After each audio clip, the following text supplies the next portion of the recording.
నా ఉదయపూర్వక నమస్కారాలు. నిర్మాణ రంగం గత 5 ఏళ్ళుగా మొత్తం క్షీణించిపోయి కనుమరుగైపోతున్న తరుణంలో ఎన్డీఏ అనేది ఆవిర్భవించి మరొకసారి అత్యధిక మెజారిటీతో ఎన్డీఏ ప్రభుత్వం గెలిచి ప్రభుత్వం స్థాపించి ఈ రోజు మీ అందరికీ కూడా మరి ఆసర సిగించిందని దాంట్లో సందేహం లేదని తెలియజేస్తున్నాను. రియల్ ఎస్టేట్ రంగం గత 5 ఏళ్ళుగా ఎక్కడికక్కడ వెంచర్లన్నీ ఆగిపోయి పర్మిషన్లకు వెళితే లంచాల భయం, అలాంటి పరిస్థితుల్లో ఎస్సీకి అయిపోయి వ్యాపారాలు లేక వ్యాపారాలు విస్తరించగా రియల్ ఎస్టేట్ రంగం అంతా కుదేరైపోతే మీ యొక్క రియల్ ఎస్టేట్ రంగం మీద ఆధారపడినటువంటి భవన నిర్మాణ కార్మికులందరూ కూడా తినడానికి తిరిగి లేని పరిస్థితుల్లో కూడా వెళ్ళిపోయినటువంటి పరిస్థితులు మనం చూసాం.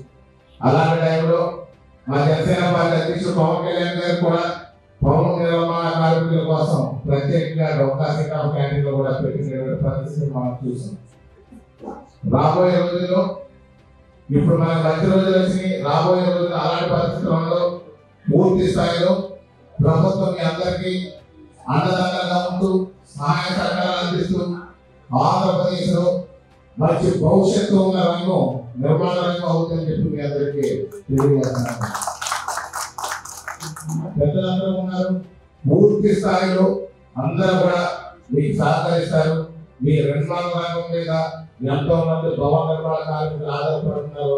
అదే విధంగా రాజభాగ్య నిర్మాణం ఎన్నో వెలుగులతో వెలగలాలి అంటే ముందు మీ నిర్మాణ రంగం ఖచ్చితంగా ఏర్పాటు చేయాల్సిన అవసరం ఉంటుంది.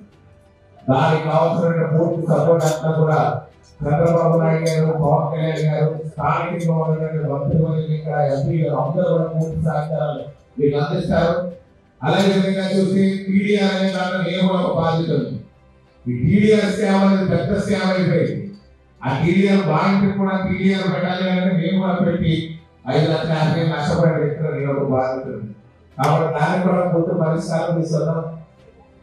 గతంలో పడిన ఇబ్బంది ఈ గవర్నమెంట్ లో లేకుండా మంచి అభివృద్ధి పదంలోకి మంచిగా రంగం నడుస్తుందని చెప్పేసి మీ అందరికీ తెలియజేసుకుంటూ నన్ను ఆహ్వానించడానికి మీ అందరూ ప్రత్యేక ధన్యవాదాలు.